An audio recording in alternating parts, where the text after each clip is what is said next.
Senator, Ngayon ano na po nga, na nyo, at kawayan. ito reaksyon ng ilan sa social media. Sa pulis. Ang tapang-tapang niyo po daw noon, nung kayo ay PNP chief, sa ilalim ni dating Pangulong Duterte. Tapos yan, eto kayo tumatakbo, umiiwas sa mga pulis, umiiyak sa Senado, takot na takot kayo. Anong reaksyon niyo po doon? Hayaan mo lang sila. They're entitled to their own opinion. Sige lang, kung yan ang tingin na sa akin, go ahead. Wala po akong opinion ninyo yan. Opinion ninyo. So, kumbaga, ang tinawag na po sa inyo ay duwag daw po kayo, Senator. Diba? Anong, yun ang lumalabas po ngayon. Ang iba nyo kasing kasamahan ay kusa silang nag-surrender. Kung saan nag-surrender. Oo.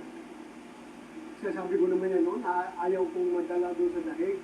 Yun naman, kung gusto ko madala sa dahig, hindi na ako nag-file ng PRO sa Supreme Court. Yun na yun. Alright. Sino bang Pilipino na gustong magpalitis sa ibang bansa? Give me one single Filipino na gustong magpa-try doon sa mga dayuhan. Hindi nga, kung meron. Ako, I prefer to be tried or to die in this country. This is my country. Alright. Ayaw kong madala doon sa ibang bansa. Alright, on that note, maraming salamat po sa inyo, Senator Ronald Bato de la Rosa. Thank you, sir.